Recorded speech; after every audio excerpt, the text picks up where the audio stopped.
docket number 0181. My name is Michelle Wu. I'm chair of the Council's Committee on Planning, Development, and Transportation. I will read some disclosures and business at the beginning, and then introduce our council colleagues to give brief opening statements, and we'll hand it over to Christian Simonelli for his presentation. Okay, in accordance with Governor Baker's March 12th, 2020 executive order modifying certain requirements of the open meeting law and relieving public bodies of certain requirements, including the requirement that public bodies conduct its meetings in a public place that is open and physically accessible to the public, the City Council will be conducting this hearing virtually. This enables the council to carry out our responsibilities while adhering to public health recommendations and ensuring public access to deliberations through adequate alternative means. This public hearing is being recorded and live streamed on boston.gov /city council, boston.gov/city-council-TV. It will also be rebroadcast at a later date on Xfinity 8, RCN 82, and FiOS 964. If anyone would like to testify on this matter, please email juan.lopez@boston.gov to receive the Zoom link. And I'll just read the docket into the record. Docket number 0181, order for a hearing regarding potential zoning amendments to be proposed by the Boston Groundwater Trust. This matter was sponsored by Councilor Kenzie Bach and was referred to the Committee on Planning, Development, and Transportation on January 13th, 2021. I am joined by my colleagues, our lead sponsor, as well as Councilors Ed Flynn and and Michael Flaherty. Okay, so why don't we do it in that? Am I correct? Do I remember that Councilor Flynn was added as a co-sponsor to this one, or the different? Okay, all right. Just wanted to make sure I didn't have my wires crossed. So let's start with Councilor Bach, then Flynn, then Flaherty for a quick opening statements. Great. Thank you so much, Madam Chair. I'm really pleased to be here today with the Boston Groundwater Trust, represented by Christian Simonelli, its executive director. As many folks watching, but maybe not everyone may know, much of Boston is on fill, and many of our buildings are actually held up by pilings that are under the water and that need to stay under the water and wet in order to not decay. And so it's really a pretty essential piece of sort of shared infrastructure that we keep our groundwater levels healthy and robust across the city. This is extremely true in large swaths of my district, from Beacon Hill through the Back Bay, parts of Fenway, and also the Audubon Circle area, which we'll be discussing adding to the overlay today. But it is true in a number of other councilors' districts as well. And it was a critical piece of making the Boston that we know and love, and stewarding that resource is a critical piece of maintaining the Boston that we know and love. So I'm really grateful that for that purpose, we have a kind of public infrastructure set up in the form of the Boston Groundwater Trust, which kind of operates somewhat at arm's length from the city and stewards this important resource. And over the years has learned a lot more about what the status of our groundwater actually is.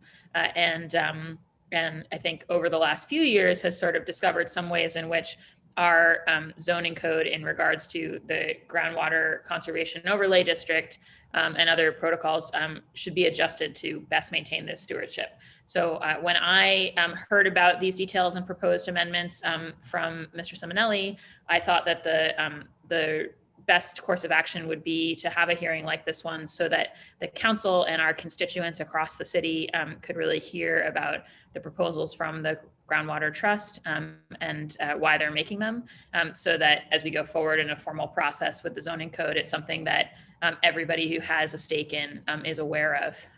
And I just really appreciate you for holding this hearing today, Madam Chair, and all my colleagues who I know join me in thanking the Groundwater Trust for its diligent stewardship over many years, including by some of the folks we'll hear from in public testimony today. So thank you, Madam Chair. Thank you, Councilor Bach. Councilor Flynn? Thank you, Councilor Wu, and thank you to Councilor Bach for her leadership, and to you, Councilor Wu, as well for your leadership. It's good to be here with our colleagues and with Christian and with residents of downtown, of residents of the city. I held a hearing last year on groundwater related issues and Boston water and sewer related issues, and Christian was kind enough to testify. It was an informative hearing, and residents really got a lot out of it. If groundwater is not working for you and water and sewer issues are not working for you, if these quality of life issues aren't working for you in the city, nothing's working for you. So these nuts and bolts of city government are critical, and they're very important. And I just want to highlight the role you're doing, Christian. I worked with Councilor Wu on water and sewer related issues in the South End. And we have a lot of work to do. Boston's an old city, and making sure that the groundwater and water and sewer work for everybody is critical.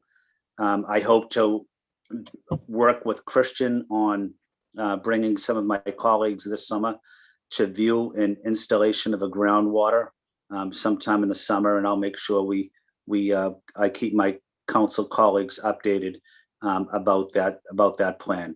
Again, thank you, Councilor Wu, and looking forward to this informative hearing. Thank you, Councilor Flynn. Councilor Flaherty? Thank you, Madam Chair. I obviously thank you for chairing the hearing this afternoon, and also thank my colleague, Councilor Bach, for filing this very important hearing. The Boston Groundwater Trust serves a vital role in preserving the architectural integrity of many of our city's buildings across a number of historical districts. And as our understanding of Boston's architectural history grows, and as our impacts on the city groundwater continues to increase, we must ensure that Boston's Groundwater Trust is adequately equipped to and empowered to do what is necessary to preserve this vital community asset. The Boston City Council has been a great partner with the Boston Groundwater Trust. I'd be remiss if I don't mention the great work of my former colleague, City Councilor Michael Ross, in his efforts in bringing the council's attention when we had served together, and in playing obviously a vital role as an at-large member and also as former president of the council. So I look forward to the hearing from the experts that are here today, and moving forward, want to work together to make sure that any necessary changes or improvements to the Boston Groundwater Trust are there to preserve our city and its properties in perpetuity. So thank you, and I look forward to the hearing, and I have some questions at the appropriate time. Thank you, Madam Chair. Thank you, Councilor Flaherty. Okay, I'm doing one quick scan to see if any other colleagues are in the waiting room. Nope, we look good. Okay, I want to also recognize that Brian Glasscock from the administration has joined us as well. So we'll make sure to we'll go to Christian first, then Brian, and then we'll do questions, or maybe we will pause to offer chance for public testimony and then go to Q&A with councilors. Thank you also to Chantal, our new city council liaison, for being with us at this hearing. Christian, all yours. Okay, councilors, thank you all very much for having me here today.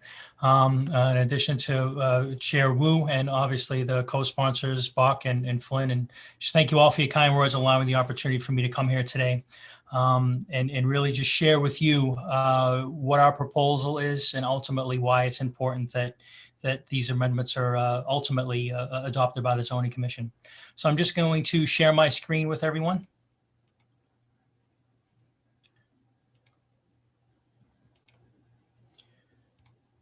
And I hope everybody can see this okay. Looks like you can. Great. Okay, so I'm here today to discuss ultimately our proposed modifications to the existing Article 32 zoning, the Groundwater Conservation Overlay District. For those watching, not necessarily for those that are in the attendance, these first 12 slides will sort of be rather repetitive to you, but I feel it's important for those that are watching virtually get an idea of who we are, how we were established. We were established by the Boston City Council in 1986 with the purpose of monitoring groundwater levels and making sure that the integrity of the building foundations that potentially may be threatened by low levels, are ultimately remedied, and we preserve these buildings. Our trustees are appointed by the mayor, the nominated of designated organizations. So we have neighborhood associations, neighborhood groups, civic associations that comprise our 13 trustees. And our funding primarily comes from the city with some contributions from other government sources. And really what we're talking about here is we're talking about the fill land areas of the city in this map, which is highlighted by the black and white.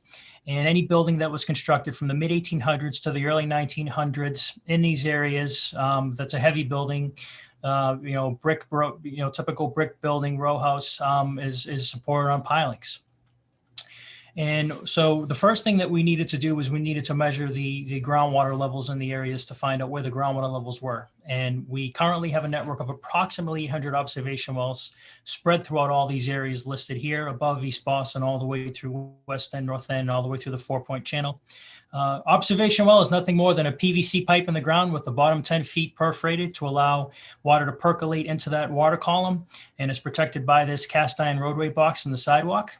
About 6 to 8 times per year, our field engineers go out, they pop open these covers, and they take a water level measurement using this water level indicator, and it tells us how many feet below the ground surface the water is. Typically around 10 to 12 feet, depending on where you are in the city, is where the water table is. This is our monitoring area, just to give you an idea of sort of the area that we cover. Again, East Boston and North End, West End, Lower Beacon Hill. Again, all these field land areas, all these areas that are highlighted have buildings that are supported on wood piles. So we need to have observation wells there to monitor the levels. Just to give you an idea of of our work over the years. So when I first started here in 1999, we had just under 100 observation wells. Didn't have nearly enough the coverage that we needed to get an accurate picture of the groundwater table. Over the years, our organization, the trust, and particularly our co-chairs, worked with the city and state entities and government to secure funding for observation well installations. And really, you see here from this 3-year period from 2003 to 2006 is when we built out the observation well network to where it is today, roughly, again, approximately 781 wells in the current network. On our website, we have a monitoring well data tab. Each one of these blue dots is an observation well. You can click on that blue dot and it can tell you what the elevation of the water table is. The majority of the wells on the website have about 15 years worth of data. Some of the data obviously goes back to 1999 when the original wells that we had, just under the 100 group that we had originally. So why is this important? The key here, the relationship that we're talking about, is the water table elevation remaining above the tops of the wood piles. So this graphic indicates buildings that are supported on wood piles on the right. You see wood pile supported building, and the water table here indicated by this upside down triangle is above the tops of the pilings. However, to the left, you see a building that is supported on wood piles, but those wood piles are above the groundwater table.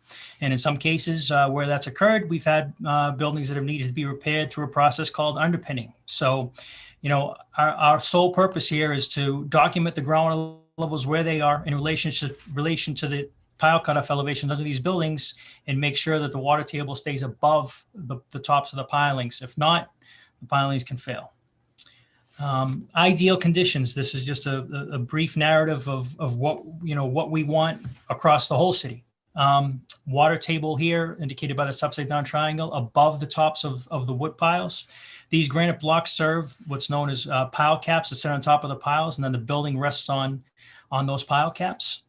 Typically, depending on where you are in the city, piles can range anywhere from 15 to 35 feet in length, have a diameter of 10 inches at the top, tapered to 6 inches at the bottom. Just picture a tree trunk driven upside down into the ground with all its branches cut off. That's a wood pile.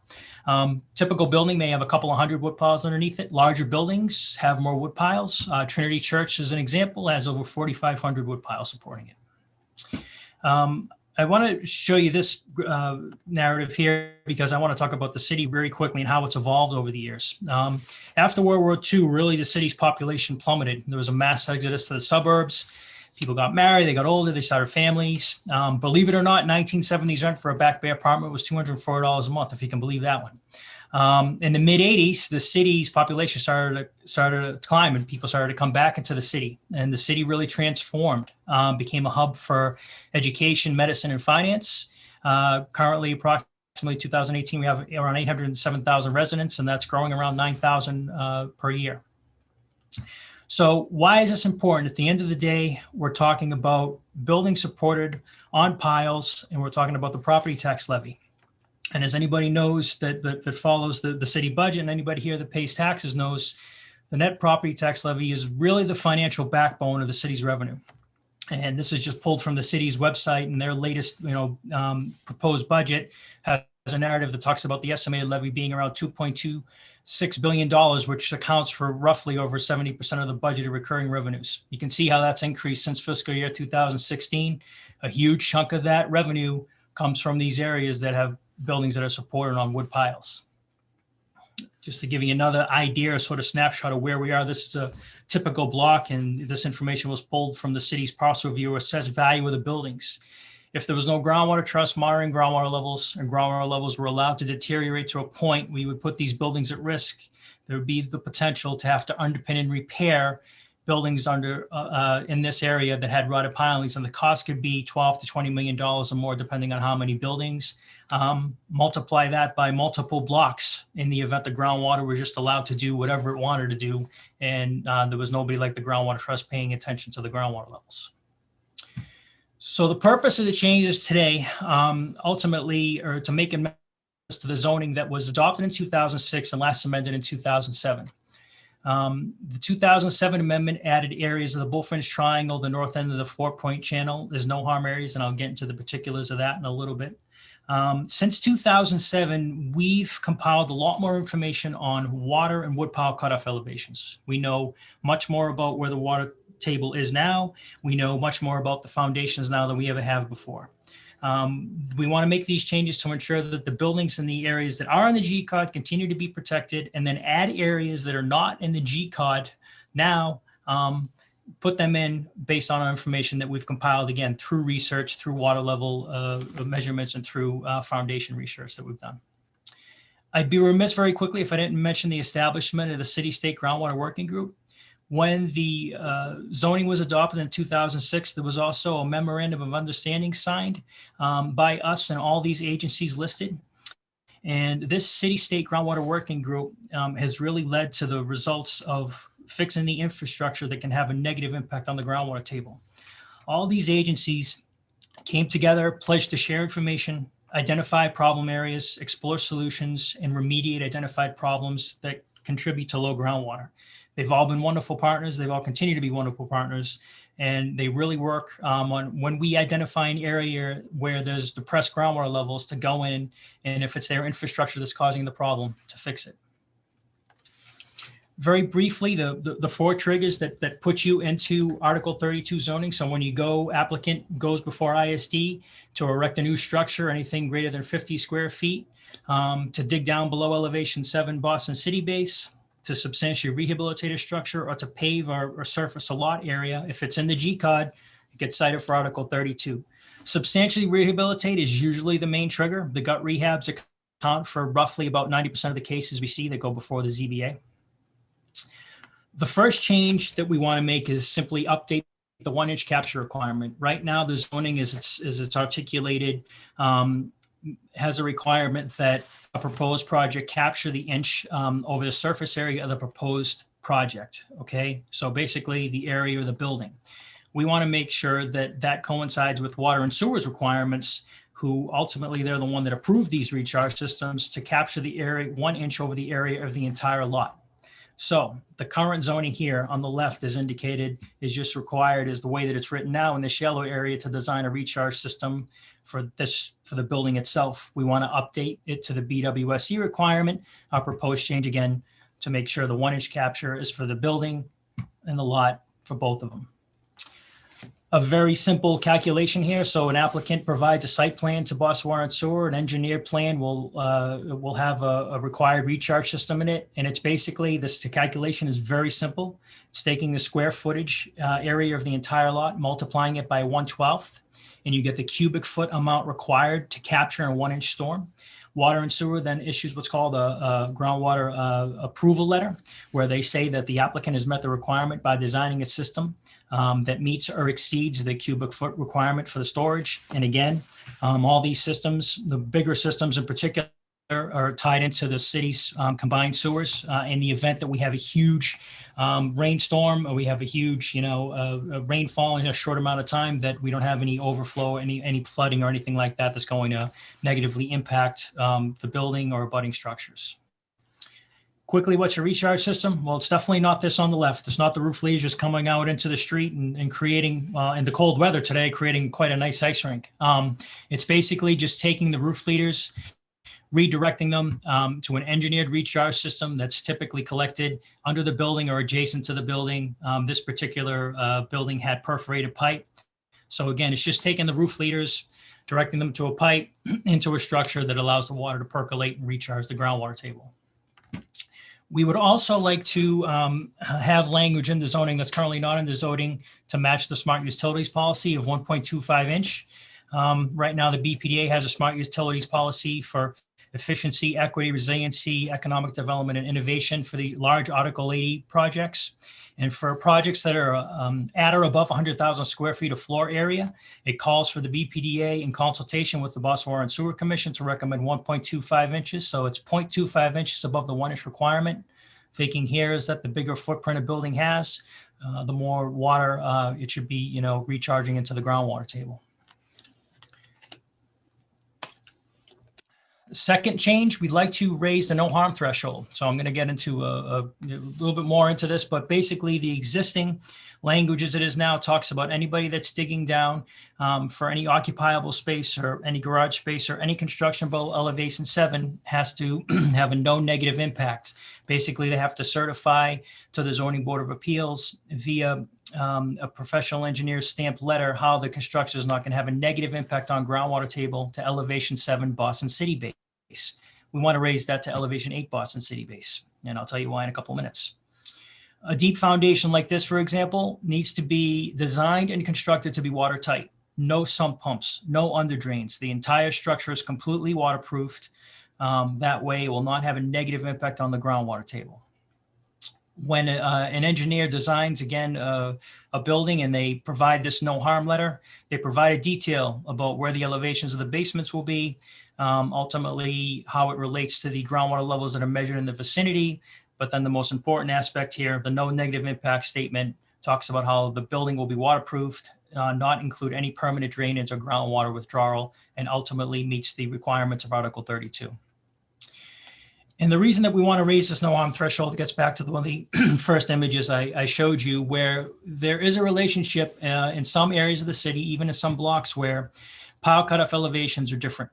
And the reason that they're different is that all these buildings were not constructed at the same time. So the building here on the left has higher pile cutoff elevations. And the reason that it has a higher pile cutoff elevation is that the groundwater level table at the time the buildings were constructed was probably most likely higher. The engineers knew that these piles needed to remain submerged in order for them to maintain their structural integrity. So at the time when this building was constructed on the left, the groundwater table was probably at elevation 8, which had a foot of water above the tops of the pilings. You fast forward however many years, the groundwater table, for a multitude of reasons, dropped to where it is now at elevation 6. And the building over here said, well, the engineer said, well, I'm going to have to cut off my piles a little bit lower because the groundwater table is here. Therefore, the piles need to be lower. Excuse me. In fact, if you go back and look at the building law in the early 1900s, it talks about the elevation of the piles and that they should be not cut off higher than elevation 5. But there is an exception, this wonderful exception that makes my life miserable. And it talks about the commissioner has a discretion where a higher pile cutoff may be permitted, not exceeding grade 9. So it's a 4-foot variability. So when we talk about groundwater elevations and we talk about piling cutoff elevations under a building, we really have to look at areas where the groundwater table is and in areas where we may think it's healthy. That's all under the assumption that the pile cutoff elevations are below that. In some areas, they're not. In some areas, they're a little higher. I do have a little bit of good news on that front, though. This narrative, I feel, is important because it really illustrates the push-pull that engineers had at the time, particularly the Boston Society of Civil Engineers. They talked about pile cutoff elevations and how they should be lower. And some engineers felt they should be higher. And some engineers felt that they should be lower. And wisely, they determined that, okay, we've paved over everything. So we've taken away natural recharge. We've put in sewers, drains, tunnels, deep basements, all this stuff that if it's not properly sealed and it's not acting as it should, if it leaks, it could have a negative impact on the groundwater table and draw the groundwater table down. So wisely, really, at the end here, the engineers determined, following the discovery of rotted wood piles underneath the Boston Public Library, which had to have their piles underpinned, that piles should be not cut off any higher than elevation 3 just in the back bay. Problem was, by 1931, everything was built. And we started to see the use of concrete and steel. And ultimately, everything that was up, is up, and that's it. So we really have to manage the groundwater table moving forward to make sure that these sewers and drains and everything that's there doesn't leak and that we get as much water back into the ground as we can through the recharge systems.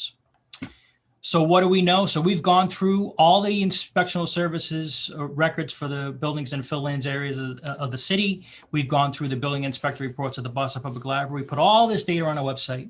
Problem is, we only found foundation information for about 22% of the buildings. So out of the 6,400 buildings roughly that we looked at, we only found information for 1,427. We're looking for the original building permit or anything that related to the foundation. In most cases, that doesn't exist. The good news is that the majority that we did find had pile cutoffs in the 4 to 5 range, which is good. The lower that number, the better. But you can see, plenty of buildings here that are above that. Thankfully, in areas where there are higher pile cutoff elevations, there are high groundwater levels that are above the tops of the pilings. So it's a good thing. I'm going to show you a graphic of that in a couple of minutes. And when you go on our website, our piling cutoff and foundation information tab has a map for each neighborhood, and it talks, basically shows a graphical representation here, through the charted number of buildings, what we found for foundation, and what the cutoffs are. These are working documents. As we get information in about foundations, we add to these maps. So anybody that moves forward with a substantial renovation, for example, a lot of the times we'll have an engineer come out and dig a test pit, what's called a test pit, to take a look at the piles. We request that they forward us that report. And a lot of the times we're able to add to this data, which is great. We're also working with ISC to have a provision when somebody does go for a test pit or an underpinning job, that we're alerted to that. And then ultimately we would get a record of that as well. So we would have a record of the pile cutoff elevations, again, just to help to expand our database. I talked about the wood pile cutoff relationship and how that relates to the water elevations that we have. So I want to show you this area, Bay State Road and Kenmore Square. So each one of these color-coded addresses indicates a cutoff elevation for a piling supported structure.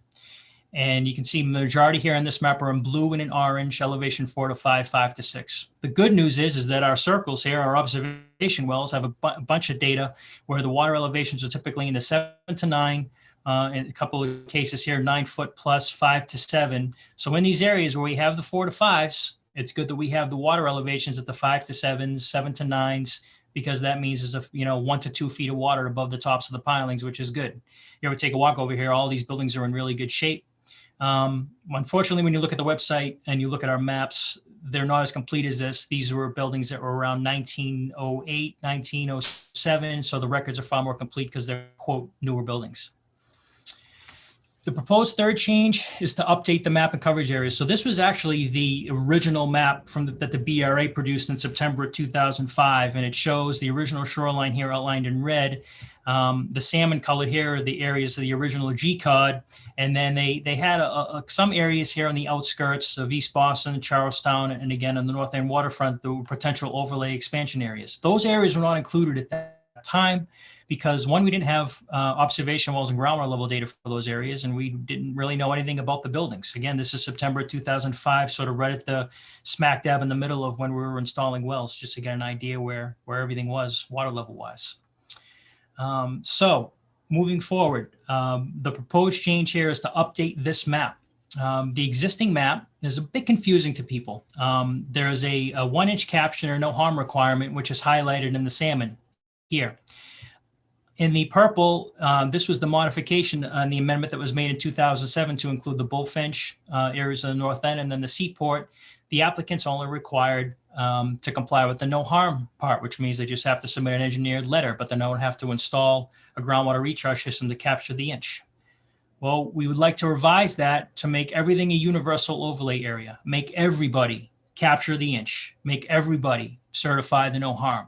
And we'd like to include 3 additional areas that we, through our research, have found to have piling supported buildings. Audubon Circle, as Councilor Bach mentioned at the top of this meeting, the central waterfront, and over in this area here where the customs house is, that building's on, as well as other buildings supported on piles. And then this area down here in Lower Roxbury by Frederick Douglass Square. Just to give you a sort of snapshot quickly of each location. So this is Audubon Circle. Again, we have buildings here that are supported on wood piles. Groundwater elevations, for the most part, are relatively healthy, all above elevation 5, which is good because the cutoff elevations in this area predominantly are elevation 5. You see the water levels are above that.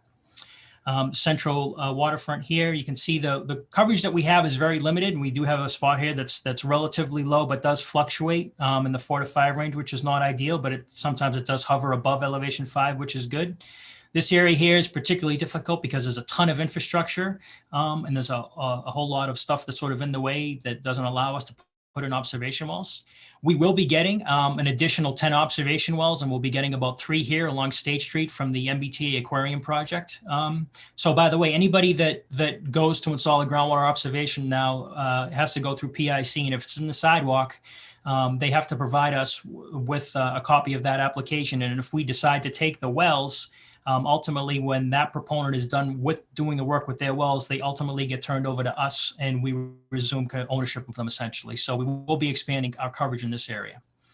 Area of Lower Roxbury down by Frederick Douglass Square. Again, a lot of buildings on wood piles, but as you can see, the groundwater elevations for the most part 5 to 7. Bunch of wells very, very higher, elevation 9. This area is in groundwater table wise is in very good shape. We also want to include East Boston. So this is going to be a brand new area of zoning. The area of the Paris Flats here in particular has many buildings that are supporting wood piles. Many buildings in this area here, just to the east of the Maverick Square and the Callahan Tunnel and some of the tunnels have a bunch of buildings that are supported wood piles. Thankfully, again, the majority of the observation wells in this area are very, very high, with some very, very areas that are very, very localized and low, but don't appear to spread beyond really where they are, which is good.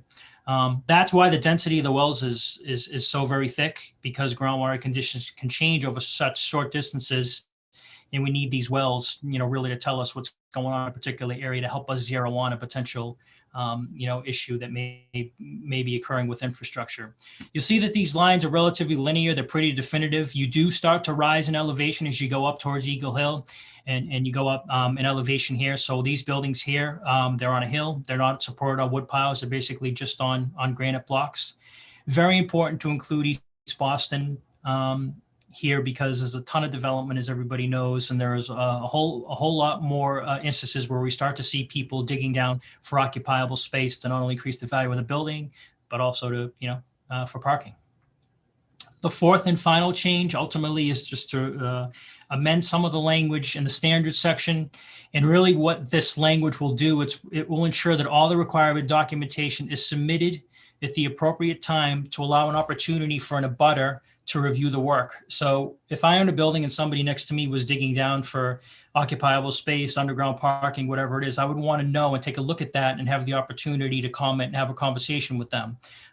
It also articulates that both subsections A and B are separately met requirements. It's not you meet the 1 inch and you meet the G code and that's it. It's you meet the 1 inch and you meet the no harm requirement of the G code. So there's two things that you need to satisfy to meet the zoning: 1 inch capture and the no harm. Just to review the changes, so we want to update the 1 inch capture requirement to make sure the language specifically stipulates that it's 1 inch over the entire area of the lot. Raise the no harm threshold from elevation 7 to 8, again, to help protect those buildings that have high power cutoff elevations. Make everything a universal overlay area, both 1 inch capture and both no harm. Include those areas of Audubon Circle, Central Waterfront, Lower Roxbury, and sections of East Boston. And finally, the amendment to that standard section, again, ensure that all the requirement documentation is submitted at the appropriate time and articulates that both subsections A and B are separately met requirements. I'm going to turn it back over to the chair and stop sharing my screen. Thank you very much, Christian. We always appreciate you and learn so much. I've enjoyed getting to see your presentations grow in scope and advocacy over the years. So thank you. We're really lucky to have you.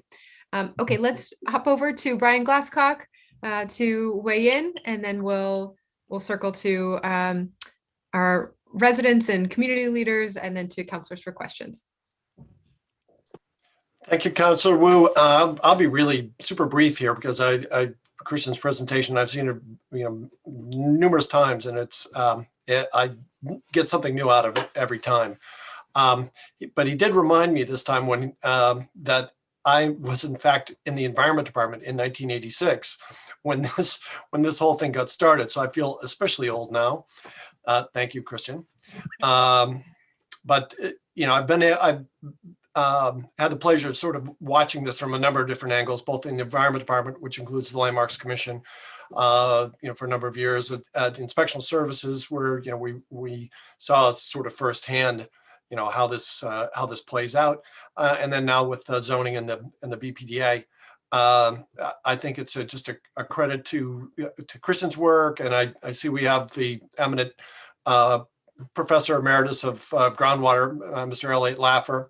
I think the stewardship that those two gentlemen and the trust have had over the years of the groundwater, and Boston's real claim to fame is the parts of Boston that people want to come and see. That's that Back Bay, South End, Roxbury, Audubon Circle, East Boston, the stuff that makes Boston Boston. Is really important to preserve, and we can't get it back. And you saw what it takes to try and fix that stuff. So we have to preserve it. This program's worked really, really well, and I think this is the next logical step. I think Christian's grounded it, very well in hard science and hard fact. The monitoring wells are really, the sort of our almost like a medical device. It's telling us the health of the city. And this also has the bonus value of keeping stormwater out of the stormwater system, and it helps reduce the burden on our sewer system, both Deer Island, as well as the stormwater overflows that go into our rivers and streams and into the harbor. And so it's kind of a win-win. But I'll leave it at that, because I expect there would be a number of questions. Thank you very much. We'll go now to, is that okay from our lead sponsor if we go to Elliot and Stephen? Okay, perfect. Elliot. Thank you, Chairman Wu. Thank you, councilors, for listening. Thank you, Christian, for presenting. As Brian mentioned, in addition, I'm Elliot Laffer. I'm the chair of the Neighborhood Association of Back Bay, and also, I guess, the emeritus holder of Christian's exalted throne. And I was in that role when the GCOD was originally adopted. I would point out, actually, the GCOD grew out of work that NAB had presented even earlier, looking for protections, not so much the recharge part, which came later, and which everybody kind of focused on because it affected every project, but the no harm part, which is really the original driver. People started doing work in Back Bay where values escalated sooner than they did in some parts of the city, and there was a desire for either living space or garage space, or in some cases other kinds of below ground uses, and that caused impacts on adjacent neighbors' pilings as people dug down. And so the idea was, let's make folks show that they won't cause harm, and that the first notice that a neighbor gets shouldn't be when somebody shows up and starts digging next to his house. That was ultimately adopted by the then BRA into a zoning proposal. The recharge part was added late in that proposal, and it's all worked, I think, remarkably well. The Board of Appeals has been really responsive. There have been very, very few variances. Developers and engineers have learned that this is the system to follow, and I think it has benefited the city enormously. So I'm here to support the request that the Groundwater Trust is making, and I want to specifically lay out a couple of reasons.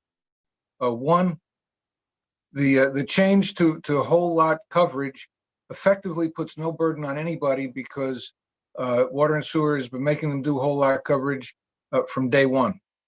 It's a change in the law, but it's not a change in what they've had to do. Certainly, adding in the smart resiliency requirement for larger projects makes a whole lot of sense. Sounds like, well, it's only another 1/4 of an inch. It's 25% more water, and that's certainly a plus. raising that no harm threshold, again, is a safety factor.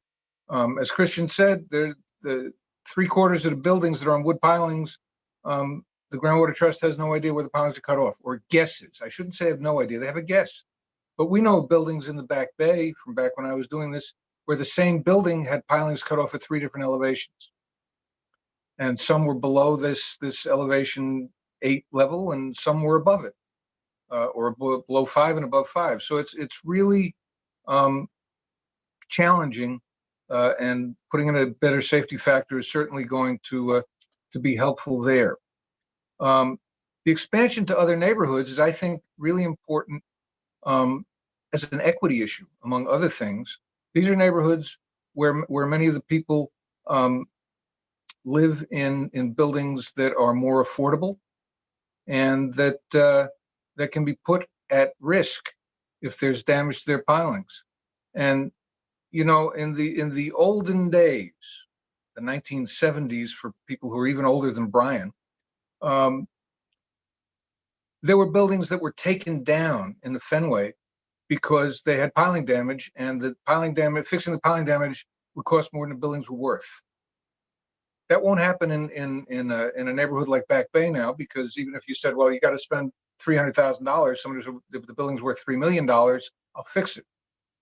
If you have $300,000 damage to a building in Lower Roxbury or in East Boston that's affordable housing, you'll lose the building. And so equity says we should expand this to every place where this is an issue.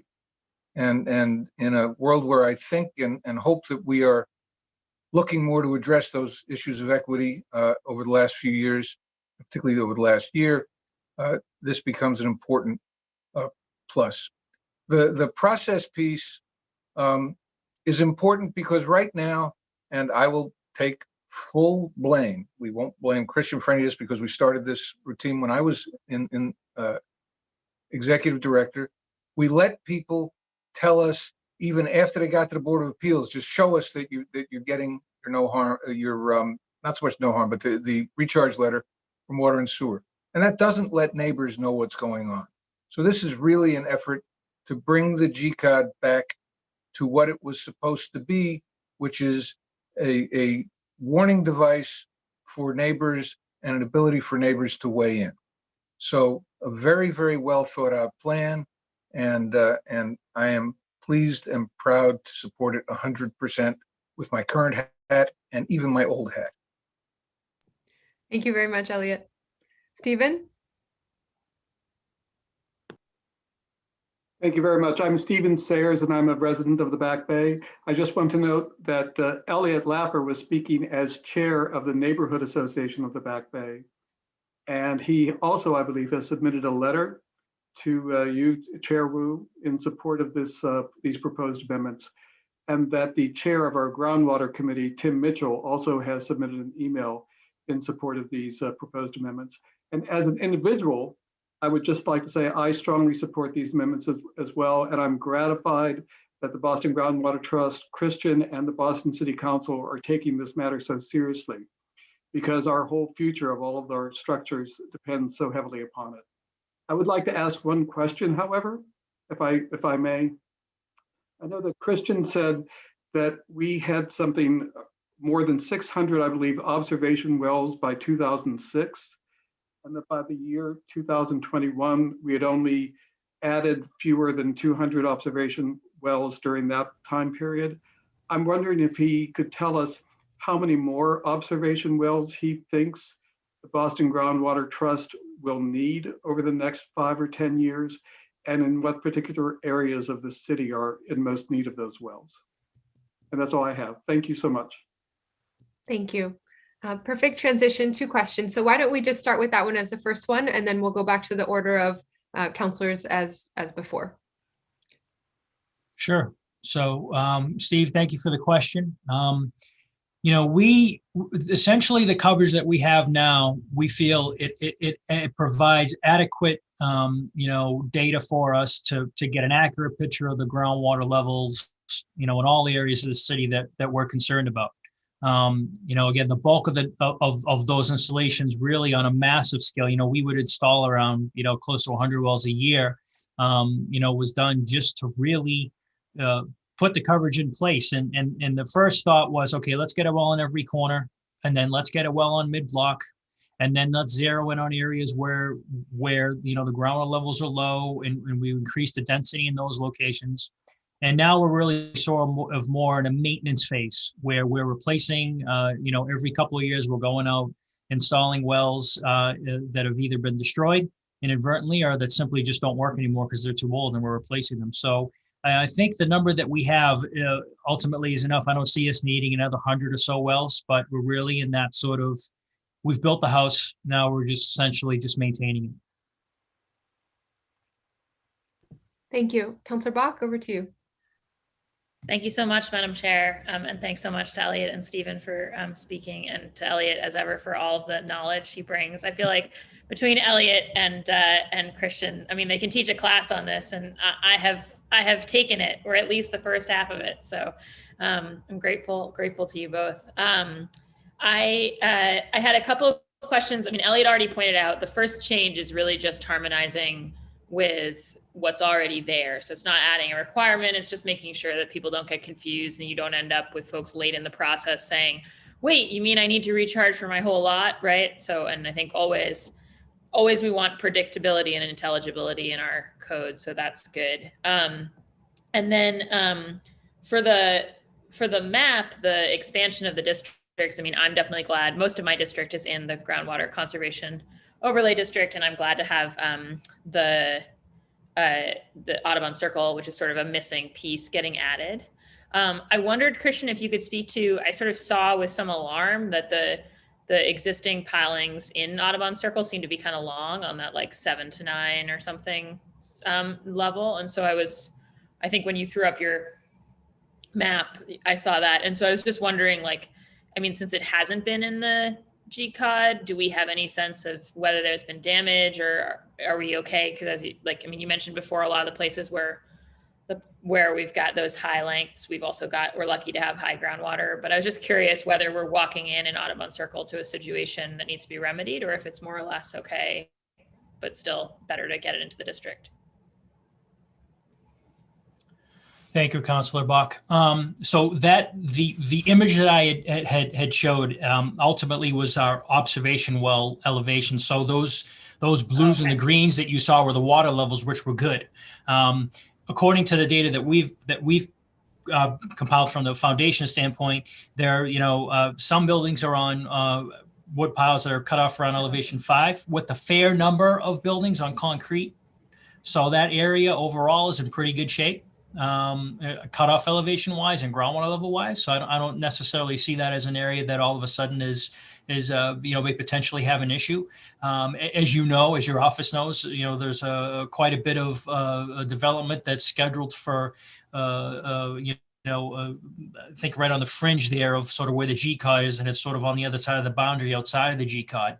I think there's a big proposal there for a building that proposes 3 levels of underground parking. So that's really the stuff that we need to watch out for. And again, I do need to highlight, not only in this area, but also in other areas, we are starting to see people install, below grade parking, where they're getting pretty fancy with these mechanical lift systems. And if people want to have their cars, or simply need their cars, and they have the means to do it, they'll dig down for 2 or 3 levels of, for 2 or 3 room for 2 or 3 vehicles. And I'm starting to see that a lot more. I've started to see that, really over the past 3-4 years, where I say, wow, really, you're really going to do that? And oh yeah, it's like nothing. So yeah, I think that in areas, particularly the residential areas, it's really important. And Audubon Circle is one of those spots. Sorry, I muted myself. But I was just going to say, absolutely, that there is a huge amount of development there between Fenway Center and some of the Beacon Street projects, and we want to be safe rather than sorry. And I was also glad to see you putting in the kind of appropriate language about sufficient documentation and notice. I know that's an issue that we've seen in the neighborhoods I represent with adjacent parcels, and I think this, I mean, the reason you're so important is that this is this shared resource, right? And we're all relying on each other to do the right thing. And then we're relying on you to make sure everyone's doing the right thing. So we need people to be submitting that documentation.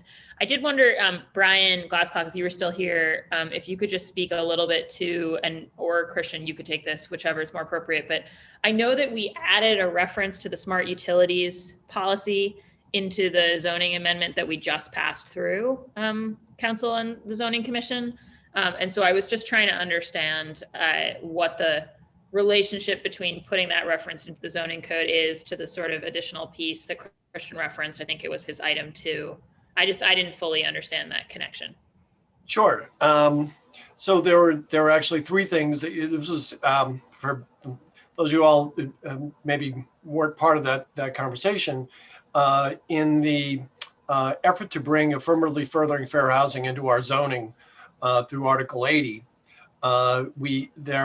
Article 80 is the development impact review process that projects, larger projects need to go through, either if 50,000 square feet and above for large projects or 20,000 square feet for small projects.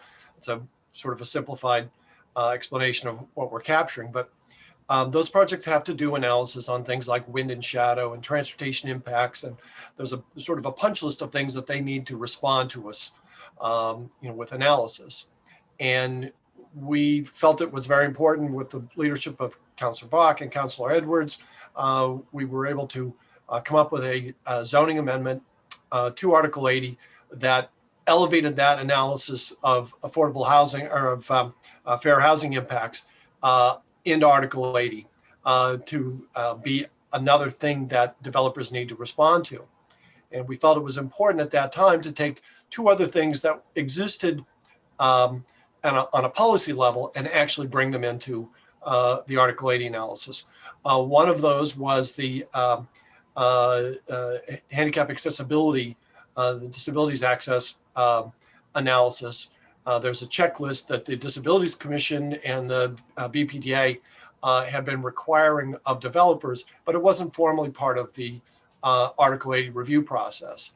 And the other one was the smart utilities checklist. And Christian, recited some of the things that is trying to get at, particularly around the issue of making sure we don't tear up our streets over and over and over again when we're doing these development projects. And so requiring developers to explain to us how they will incorporate smart utilities technologies in their development. And one of those pieces, and by smart utilities, we mean telecommunications, fiber optics and things like that, as well as electric utilities, gas, water, water and sewer, and then stormwater. And for the stormwater piece, we worked with Boston Water and Sewer Commission. We think that 1 1/4 inch recharge, capture and recharge is an appropriate amount for these larger projects to get. And so we thought rather than have that continue to exist as just a policy piece, as long as we're amending Article 80, we're going to elevate it to be one of the elements of analysis through Article 80. I apologize for the long-winded explanation, but it's super deep in the weeds and that stuff.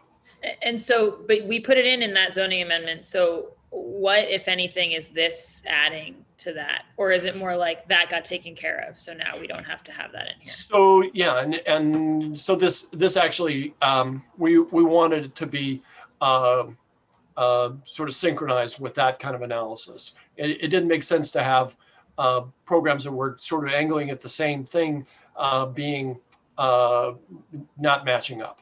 So this is just to raise that 1 inch to 1 1/4 inches so that it's consonant with water and sewer and with the Article 80. I see. So it's sort of, so it's also, that second change, like the first change, is really just harmonizing our Exactly. standards. Yeah. So Okay. it's nobody's doing anything that they didn't already have to do. Exactly. It's just sort of cleaning up that piece.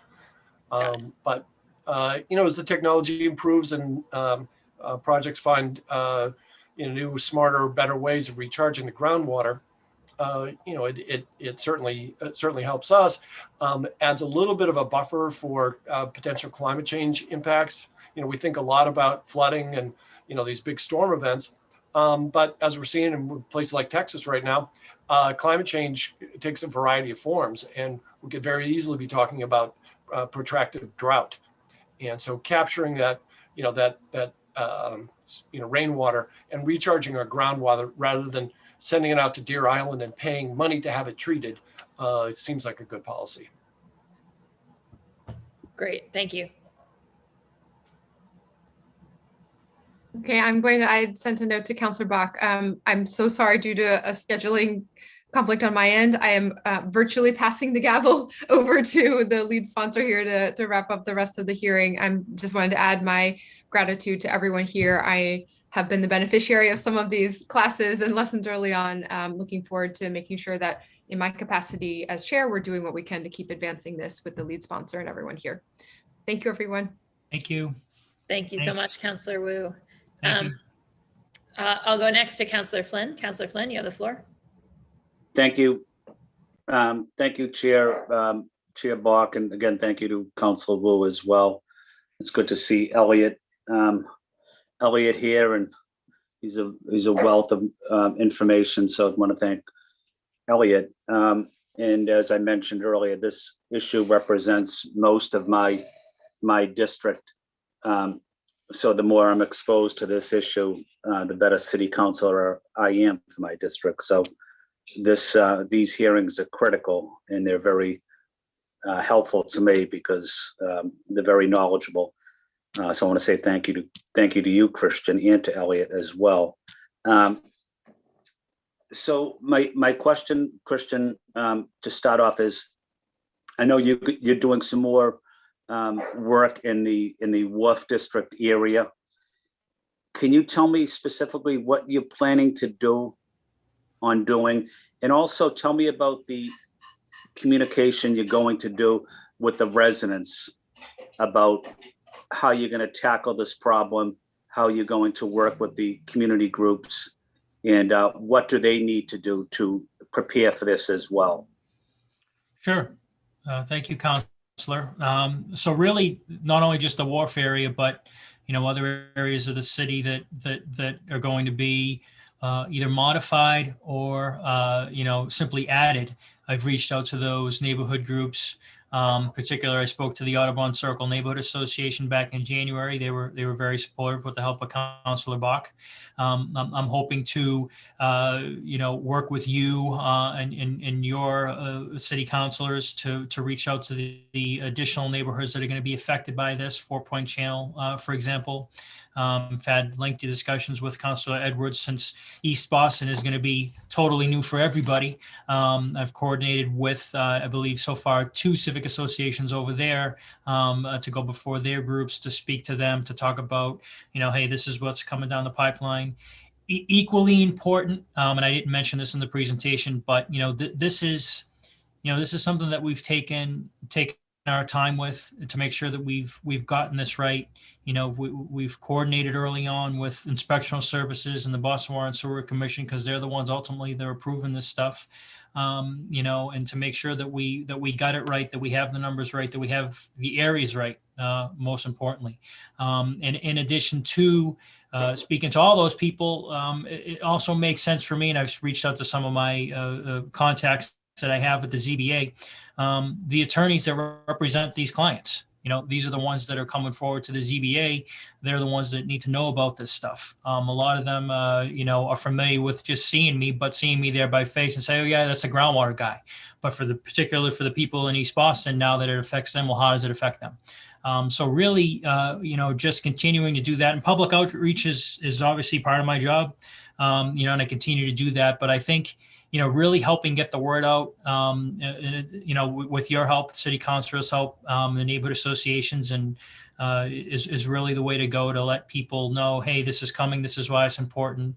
And, we obviously took our time too. We don't want to surprise anybody, overnight and say, I have to do what? What do you mean? So again, I just think that, it's really helpful to let people know that it's coming, and we'll continue to do that. And as my predecessor used to say, and I followed suit, I'll speak to anybody anywhere. Spoken like a true politician.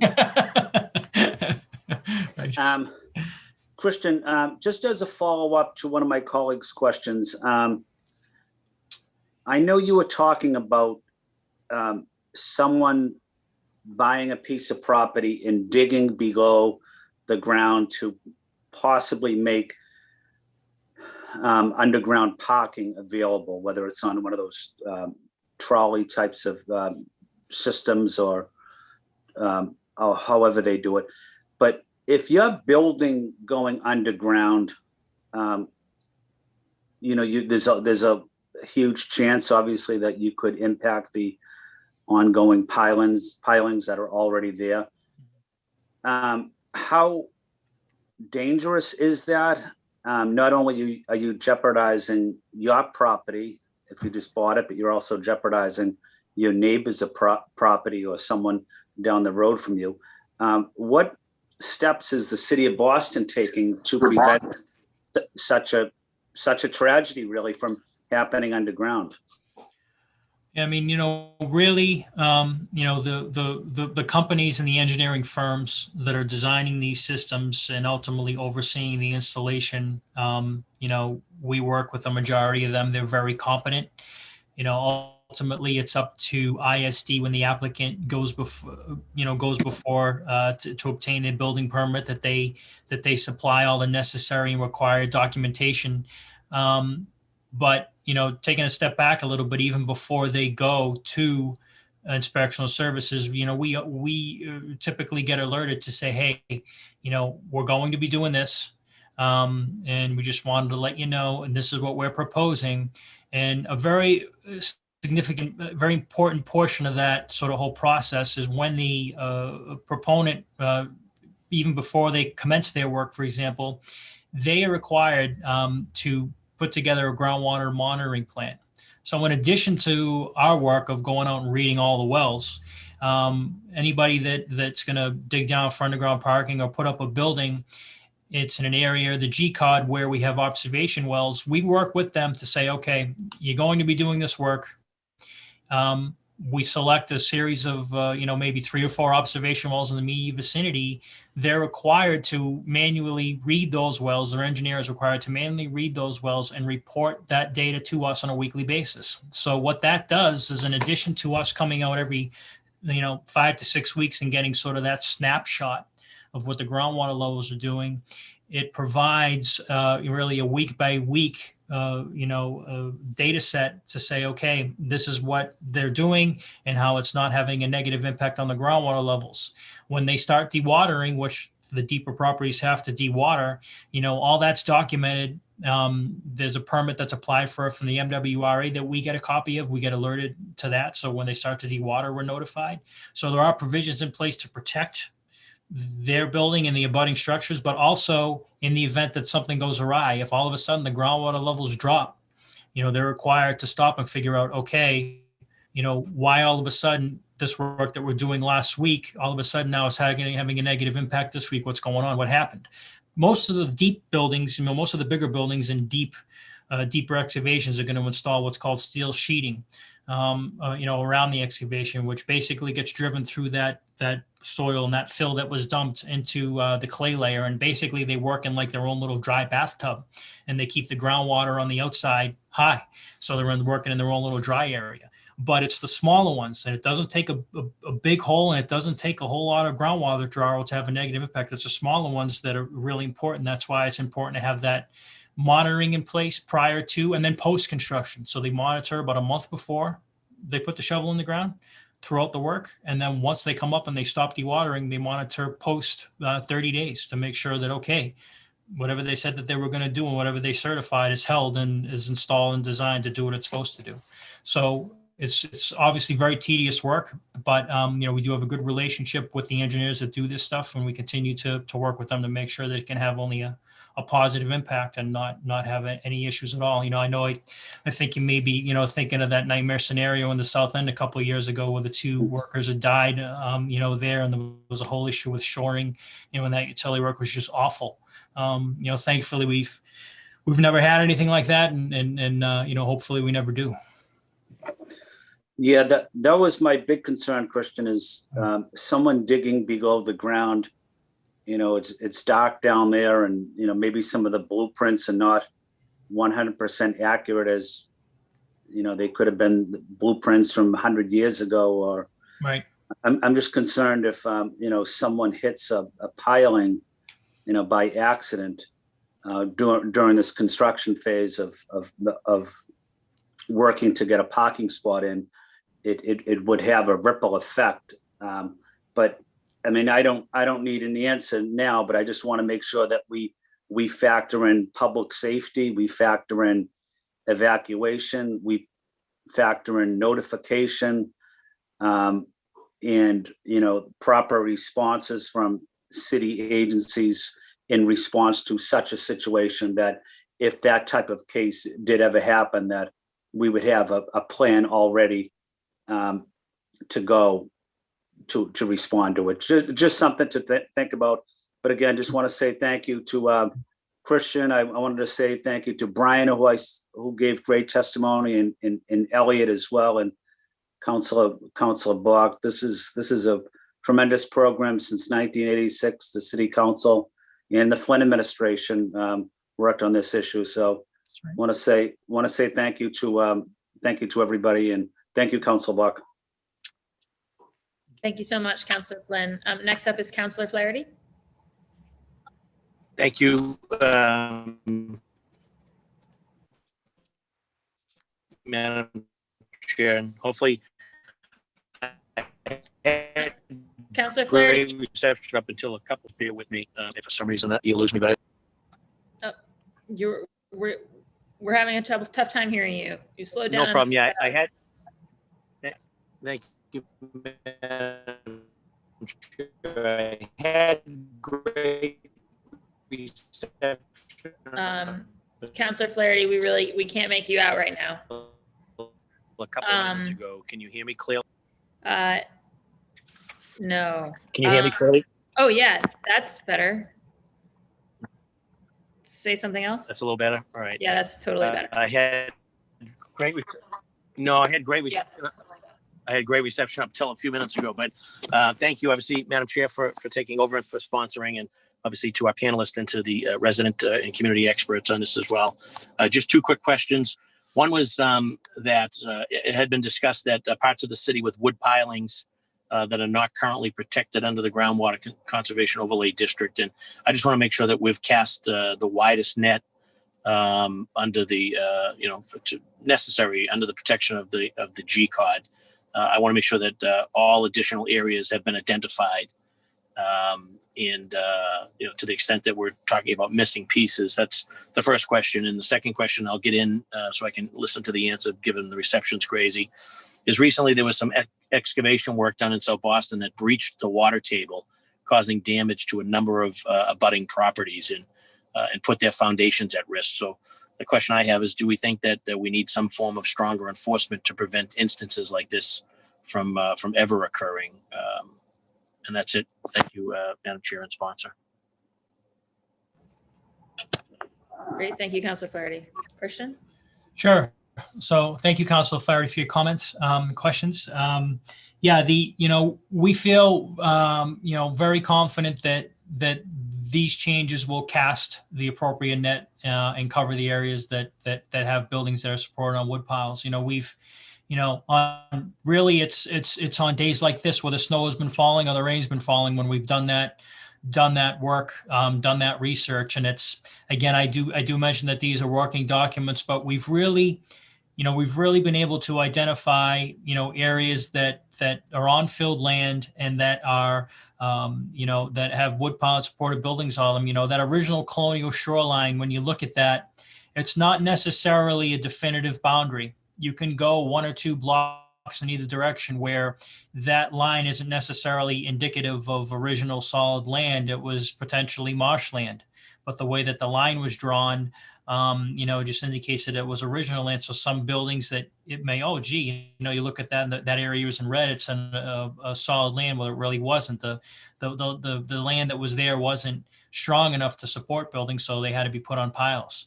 I'm not aware of the instance in South Boston that you mentioned. Is that, you said that was something recent. There are obviously provisions outside of the G-cod that contractors and developers need to comply with, for safety purposes to manage groundwater effectively when they're digging down that deep. So, if you want to coordinate on that moving forward, I'd be curious to see what the particulars of that situation were. Again, I just wasn't aware of that. South Boston, for the most part, that we found in our research is mostly wood frame buildings, and they're older buildings, so they're not necessarily piling supported. Even though that's a filled land area, a lot of those just sit on concrete or on the soil. So, but more than happy to coordinate and have a discussion moving forward about that. And this is we're sort of in the process of proposing these amendments and obviously having this discussion, and now's the time to do that. And if anything that we discover that through our conversation that might particularly need to be amended, more than happy to to do that. Thank you very much. Thank you. Great. Thank you so much, Councillor Flaherty. Christian, I have one more question, and it's really, it's something of a curiosity question going back to my childhood. I grew up in Bay Village, which is, of course, the hints in the name, like the Back Bay, filled in. And grew up right on the edge of the Mass Pike.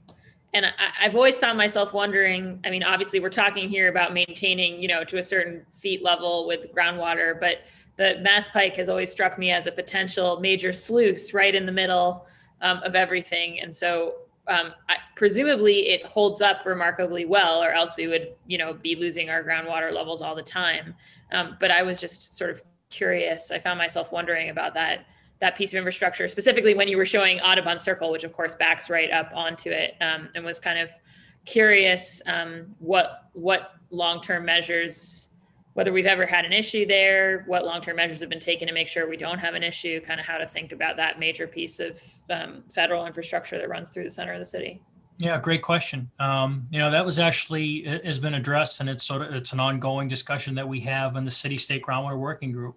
So the Department of Transportation there, they actually, for the first time, I think at the time in about 60 years, they inspected a 54-inch turnpike drain line that really ran parallel to Bay Village and Back Bay Station, and through about 3 blocks they inspected it. And at the time, what they found was the seals between the joints of the pipe were compromised and were causing some groundwater withdrawal. And that's solely through the city-state efforts of the city-state with us saying, hey, the water table's low here. Why is it low? And people going to look. They went to look. They fixed and they sealed the leaks, and the groundwater levels came up about 1.5 feet to 2 feet, and they stayed up.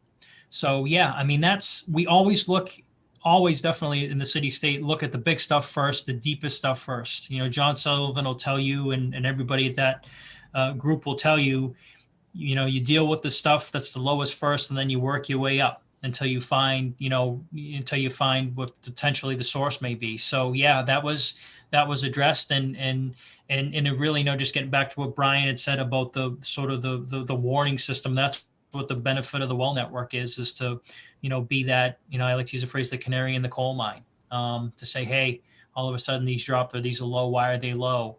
And again, I can't highlight the City-State Groundwater Working Group enough. And, Chief Cook is a chair of that, as well as, Undersecretary Dan Seeger from the state side, they're responsible for getting the group to come together to just critically think and look at their stuff. But yeah, I mean, that's ongoing. And again, who knows if that drain line would have ever been looked at if it wasn't for, I'm sure it would have at some point in time, but, not with the urgency, without the City-State Groundwater Working Group. Okay, well, that's great to know about, and certainly something I'll keep on my radar screen, since we've got the pike running right through the middle of my district, obviously. Right. But it sounds like sort of we've got a good apparatus in place, and that's not something where we where we need a different regulatory regime right now. No, I mean, I think if there's one thing maybe that the city and the state might want to look at is maybe potentially sort of memorializing that MOU that was signed by all the entities and us, in 2005. That's simply a memorandum of understanding. But I know that Elliot had some discussions early on about sort of getting the agencies together and perhaps doing something to make it a little bit more permanent. Maybe, some type of statute, or I'm not sure how you would go about it, and it was file a home rule petition or something like that, because it's a quasi, city state agency. But I think that's something that, that would just further strengthen and enforce, the need to have a body like that, and the need to make it permanent, I think would be, something that we potentially could look at and have a discussion about. Okay, great. Yeah, that's something I'd love to be part of a discussion about, but it sounds like probably wouldn't be a zoning code change, so not Right. sort of for this raft of things. Right. Great. Well, I think those are all my questions. And I really want to thank both you and Brian for being here with us today, and Elliot and Stephen for the public testimony, and my colleagues, Councillor Wu for chairing, and Councillor Flaherty and Councillor Flynn for joining us as well. I'm hopeful that having this hearing will enable us to kind of get all these changes out there for the public, so that anybody who's curious can watch the recording and learn about it. And of course, send comments, questions to Christian at the Groundwater Trust, to us at the council, and just like, because as you say, Christian, these have sort of been long worked over by a number of people, and I think they're good, sensible changes, and we're trying to do them all very much in the public eye, so that everybody knows what's coming. So I was grateful to you for talking to Audubon Circle in my district about this, and stand ready to help with any other stakeholders who you might want to meet with. So thank you all. And Counselor, can I yes. just quickly mention, because I've neglected this before, but process-wise, Yes. this would need to go to the BPDA board. We're tentatively scheduled to go to the March board meeting, which I believe is Thursday, March 11th. And then tentatively scheduled, then if the board recommends, so it would then go to the zoning commission in April, which is, I believe, Wednesday, April 7th. A lot of dates floating around my mind, but those are the two dates, sort of critical dates. So appreciate you, helping to make the public more aware of this. It's one of those things that operates in the background, and you probably would never know anything about it, which is great, because it means those guys are doing everything right. If buildings were falling down, everybody would know about this, and there would be a lot to answer for. So I think they're doing a great job on it. I appreciate the chance to get the word out. No, thank you so much. And thank you, Brian. Yes, that note about process is really helpful. So yeah, next stop is the BPDA board, and then the zoning commission. And anybody who, and I know, Christian, you've been holding some public meetings, right? Sort of around and about with stakeholder groups. Right. Yeah. Thank you for your comments before that. Yeah, I am. I continue to work, with Brian on setting up a public meeting at some point in the next couple of weeks prior to the BPDA board meeting, and reaching out to groups like the Audubon Circle Neighborhood Association. And again, I spoke with Councilor Edwards last week. She put me in touch with some associations over there as well, and to get on their agenda, within the next month or two. So yeah, I'll getting out, and I'll continue to work with Councilor Flynn as well, and making sure they get out to the people that should know about this. Great. Yeah. And I think maybe one of the lower Roxbury section is maybe also Councilor Janey's. Right. Yep. Yeah. So. Yep. Coordinator with her. Yeah. As well. Moving forward. Correct. Yep. Great. Fantastic. All right. Well, I think that is everything. And with that, I did fetch my gavel. So, so with that, I will call this hearing of the Boston City Council's Planning, Development, and Transportation Committee is adjourned. Okay. Thank you all. Thank you, everybody. Appreciate it. Thank you, Councilor Bach. Thanks, Christian. Thank you, everybody. Thank you.